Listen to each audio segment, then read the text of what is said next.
டாக்ஸுக்கு உங்களை வரவேற்கிறேன்.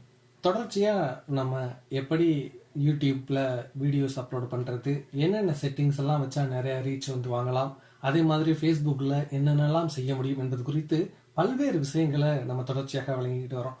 ஸோ அப்படிப்பட்ட வீடியோவின் தொடர்ச்சியாக தான் இந்த வீடியோ. ஸோ யூடியூப்பில் இருக்கக்கூடிய அந்த லைக் டிஸ்லைக் கவுண்ட்டை எப்படி மறைக்கிறது, அதே மாதிரி ஏற்கனவே இருக்கக்கூடிய வீடியோவில் அல்லது புதிய வீடியோக்களில் எப்படி கமெண்ட் ஆப்ஷனை வந்து ஆஃப் பண்ணி வைக்கிறது அப்படிங்கிறது குறித்து தான் நாம் இந்த வீடியோவில் விரிவாக வந்து பார்க்க இருக்கிறோம். ஸோ இந்த வீடியோவை முழுமையாக வந்து பாருங்கள். பார்க்குறதோட மட்டும் இல்லாமல் உங்களுடைய டவுட்ஸை கமெண்ட் செக்ஷனில் வந்து போடுங்க. நாம் அதை அடுத்த வீடியோவாக போடலாம். சரி, வாங்க நண்பர்களே, இப்போ வீடியோக்குள்ளே போகலாம். சரி, இது இப்போ என்னோட எக்ஸிஸ்டிங் வீடியோ. இதில் ஃபார் எக்ஸாம்பிள் வந்து 2 லைக்ஸ் இருக்குது, அதே மாதிரி ஒரு கமெண்ட் வந்து இருக்குது. ஸோ இப்போ இதை தான் நம்ம மறைக்க வந்து போகிறோம்.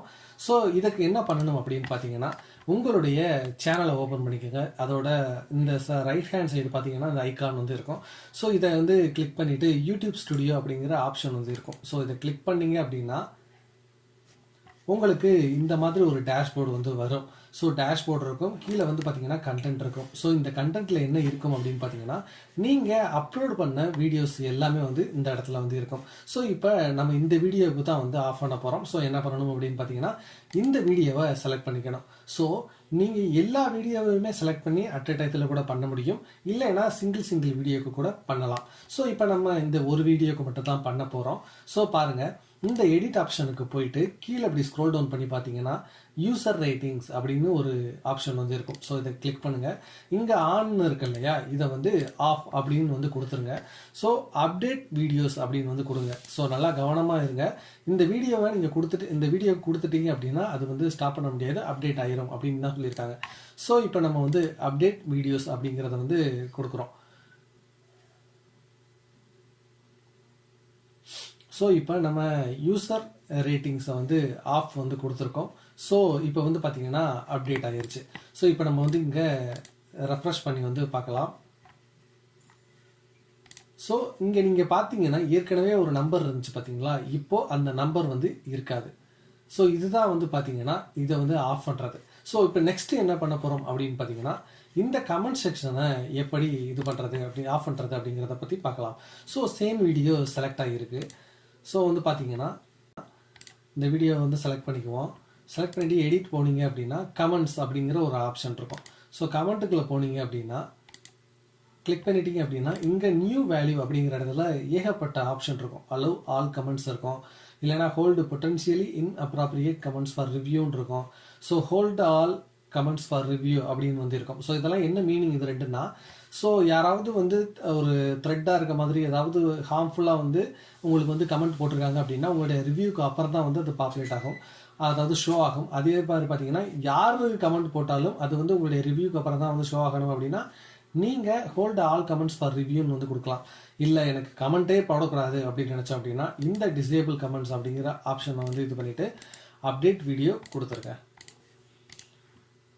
ஸோ அப்டேட் வீடியோ கொடுத்துட்டீங்க அப்படின்னா உங்களுக்கு வந்து அங்கே கமெண்ட் செக்ஷனே போயிடும்.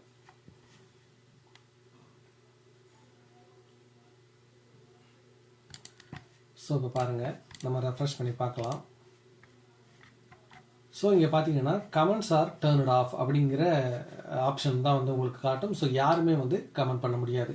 ஸோ எகைன் வந்து உங்களுக்கு இதை வந்து ஆன் பண்ணணும் அப்படின்னா நீங்கள் இப்போ நான் பண்ணேன் இல்லையா, அதே மாதிரி பார்த்தீங்கன்னா இப்படி போயிட்டு கமெண்ட்ஸ் போயிட்டு அந்த ஆப்ஷன் வந்து அலோ ஆல் கமெண்ட்ஸ் வந்து கொடுங்க, அப்டேட் வீடியோஸ் கொடுங்க.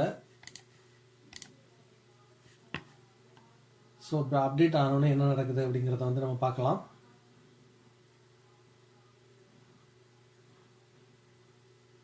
ஸோ இப்போ பாருங்கள், அப்டேட் ஆகிருச்சு. இப்போ மறுபடியும் ரெஃப்ரெஷ் பண்ண போகிறோம்.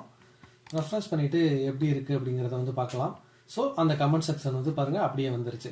ஸோ லைக்குக்கும் பார்த்தீங்கன்னா அதே மாதிரி தான். ஸோ இப்போ எடிட் கொடுத்துட்டு கீழே ஸ்க்ரோல் பண்ணிவிட்டு யூசர் ரேட்டிங் வந்து கொடுத்தீங்க அப்படின்னா ஆன் கொடுத்துட்டீங்க அப்படின்னா உங்களுக்கு அந்த லைக் டிஸ்லைக்கும் பார்த்தீங்கன்னா மறுபடியும் வந்துடும். ஸோ இப்படி தான் வந்து நீங்கள் ஆஃப் பண்ண முடியும். சரி, ஏன்னா நான் அப்லோட் பண்ண போகிற எல்லா வீடியோஸுக்குமே வந்து டிஃபால்ட்டாக அந்த ஆப்ஷன் வரணும் அப்படின்னு நினச்சா நீங்கள் என்ன பண்ணலாம் அப்படின்னு பார்த்தீங்கன்னா, ஸோ ஜஸ்ட்டு என்ன பண்ணணும் அப்படின்னு பார்த்தீங்கன்னா இங்கே கீழே வந்து பார்த்தீங்கன்னா உங்களுக்கு செட்டிங்ஸ் அப்படிங்கிற ஒரு ஆப்ஷன் இருக்குல்ல, இதை கிளிக் பண்ணுங்கள். இதை கிளிக் பண்ணிட்டீங்க அப்படின்னா யூசர் டிஃபால்ட்ஸ் அப்படிங்கிற ஒரு ஆப்ஷன் இருக்கும். ஸோ யூசர் டிஃபால்ட் அப்படின்னா என்ன மீனிங் அப்படின்னு பார்த்தீங்கன்னா, நீங்கள் இந்த இடத்துல வைக்கக்கூடிய செட்டிங்ஸ் எல்லாமே நீங்கள் எந்த வீடியோவை அப்லோடு பண்ணாலும் பை டிஃபால்ட்டாக வந்து பார்த்தீங்கன்னா இந்த செட்டிங்ஸ் அதில் வந்து அமெண்ட் ஆயிரும். அதாவது அந்த செட்டிங்ஸ் வந்து பார்த்தீங்கன்னா அதுக்கு வந்து போயிடும். ஸோ இப்போ வந்து பார்த்தீங்கன்னா டேக்ஸ் வந்து நான் இதை போட்டிருக்கேன் அப்படின்னா ஏற்கனவே இந்த டேக்ஸ் வந்து இதில் இருக்கு இல்லையா? ஸோ நான் ஒரு புது வீடியோ அப்லோட் பண்ண போகிறேன்னா இந்த டேக்ஸ் ஆட்டோமேட்டிக்காக அந்த வீடியோக்கு வந்து போயிடும். ஸோ இந்த மாதிரி செய்யக்கூடிய விஷயங்கள் தான் பார்த்தீங்கன்னா அப்லோடு டிஃபால்ட்ஸ். ஸோ இதில் போயிட்டு நீங்கள் அட்வான்ஸ் செட்டிங்ஸ் போயிருங்க. இதில் பார்த்தீங்கன்னா கமெண்ட்ஸ் அப்படிங்கிற ஒரு ஆப்ஷன் இருக்கும். ஸோ ஹோல்டு பொட்டன்ஷியலுங்கிறத வந்து நான் எனேபிள் பண்ணியிருக்கேன். ஸோ டிசேபிள் கமெண்ட்ஸ் அப்படிங்கிறத வந்து நீங்கள் எனேபிள் பண்ணிட்டீங்க அப்படின்னா என்ன நடக்கும் அப்படின்னு பார்த்தீங்கன்னா நீங்கள் அப்லோட் பண்ணக்கூடிய புது புது வீடியோக்களுமே பார்த்தீங்கன்னா அந்த கமெண்ட் ஆஃப் அப்படிங்கிற ஆப்ஷன் வந்து எனேபிள் ஆகும். ஸோ யாருமே வந்து கமெண்ட் பண்ணவே முடியாது. ஸோ அதை வந்து டிஃபால்ட்டாக பண்ணணும் அப்படின்னா நீங்கள் அந்த செட்டிங்ஸுக்கு போயிட்டு டிஃபால்ட் செட்டிங்ஸில் வந்து அப்லோட் பண்ணிக்கோங்க. ஸோ இப்படித்தான் நண்பர்களே பார்த்தீங்கன்னா இந்த லைக் டிஸ்லைக் அதே மாதிரி கமெண்ட்ஸை வந்து ஆஃப் பண்ணுறது அப்படிங்கிறத நீங்கள் செய்ய முடியும். ஸோ இந்த வீடியோ கண்டிப்பாக உங்களுக்கு பிடிச்சிருக்கும் அப்படின்னு நான் நம்புகிறேன். இந்த வீடியோ குறித்து உங்களுடைய கருத்துக்களை கமெண்ட் செக்ஷனில் போடுங்க. அதே மாதிரி நான் ஏதாவது ஒரு புதிய விஷயம் குறித்து டெக்னாலஜி குறித்து வந்து பேசணும் அப்படின்னு நீங்கள் நினச்சிங்க அப்படின்னா அதையும் கமெண்ட் செக்ஷனில் போடுங்க. நம்ம வீடியோஸை உங்கள் நண்பர்களுக்கும் பகிர்ந்துக்கோங்க. தொடர்ச்சியாக இது மாதிரியான வீடியோக்களை பார்ப்பதற்கு நம்ம ஸ்ரீ டெக் டாக்ஸை சப்ஸ்கிரைப் பண்ணி பெல் பட்டனையும் அழுத்திக்கோங்க. வணக்கம்.